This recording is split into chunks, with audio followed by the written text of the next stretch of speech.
Okay, let's talk about Halo Infinite. Season 2 update just came out. I played it for a few hours. I've seen lots of tweets, videos, articles, all this concerning Season 2.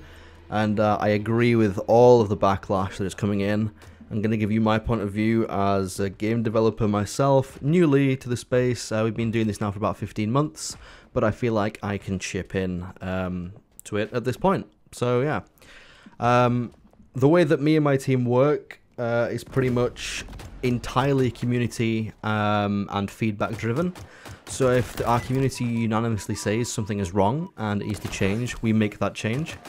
If the community doesn't complain about something, it probably means it's good as it is and it doesn't need to be touched. You know, the saying, if it isn't broke, don't fix it, very much applies with video games. 343 seems to have completely missed the mark here, and they've patched things that didn't need patching. They've added things that didn't need adding. They've got a few things right, but I think the majority of people feel like this update was more of a failure than a success. I saw the Steam numbers yesterday, went up to like 22,000, which is nowhere near the estimates people were saying. I saw estimates of people saying 50,000 plus for Halo Infinite. I was hoping for that myself as well, get the game back on track, because it fell down hugely from its 170 to 200,000 day one peak, all the way down now to like 10,000 daily players, some days 9,000, 8,000.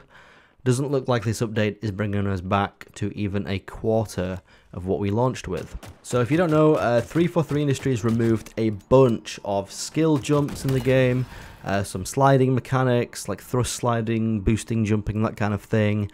They patched a bunch of campaign things, like apparently the Scorpion gun isn't available anymore. A bunch of the speedrun paths you could use aren't available anymore. And this is just weird to me because, like, why would you patch all these things that nobody's complaining about? People were making videos about how to do these tricks and jumps and things like that to get into different multiplayer spots. Shyway especially dedicates his entire YouTube channel to doing things like that. And there's loads of speedrunners who create this content of, you know, how to improve your speedrun scores, showing you which paths to take, which elements of the campaign you can essentially break and manipulate to, you know, get into a certain room quicker or load something before the game has a chance to, you know, bring in all the enemies, blah, blah, blah. And it seems like what 343 has been doing, instead of making the game better for the past 6 months during Season 1, they've spent all their time going through all the digestible content online, so on YouTube and Twitch and Twitter and wherever else people put videos of Halo, Vimeo or whatever, literally scoured the internet for everything they can and fixed every possible flaw with the game. Now, I can kind of understand it, but there needs to be a form of transparency there. If you're going to do those things, you need to at least tell your community that it's going to be done, because then the backlash isn't as harsh because people prepare themselves for it. But I think the correct way to go about doing this is just ask people if it's what they want to be done. It's as simple as making a poll or just getting general ideas from even people within the business. 343 has 300 employees, maybe 400 by now. Ask your employees what they think. It could be a good survey. We ask people in our team making our game, what do you think about this change? What do you think about, you know, adding this weapon, this mechanic, this map, you know? And then you have QA teams for things like that as well. You have people who give you feedback internally, and then you give it to the community and, you know, you see how it goes. But yeah, I just don't understand it.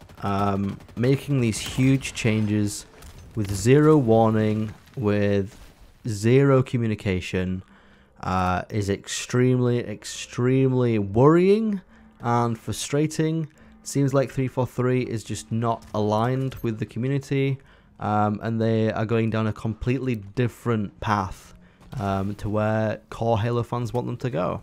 Things like skill jumps or button combinations or these little exploits and things like that are what create a skill gap, and it's been a thing in Halo since Combat Evolved.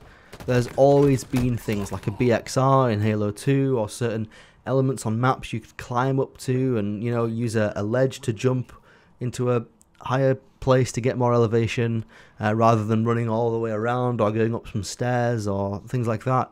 That's always been what has bridged the gap between a player who plays the game, you know, daily and wants to be good, and a player who wants to learn all these like nooks and crannies and things and become a professional and use those to their advantage during a tournament setting.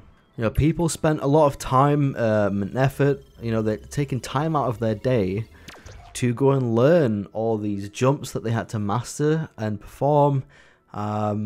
You know, so much time invested in learning these and trying to build up your skills in the game so that you'll be better in the future, only for then 343 to just remove them all and like waste all these people's time. Some people may spend hours and hours of their weeks trying to master these jumps so they can do them every time, in the hopes that if they need to use that in a certain situation, whether it be a ranked game or a local event or a tournament to win $1 million, they put the time in, and 343 have gone, yeah, you know all that time you put in to learn this thing? Well, it was pointless, and you've just wasted hours of your life that you're never going to get back because we removed it from the game. What? I just can't understand it. Like I said at the beginning, at the very, very, very least, you need the communication to tell people, look, we're looking at removing these things, so maybe don't spend all your time learning them. They should have told people a month ago, 2 months ago, that they were investigating this stuff and that it was going to get patched.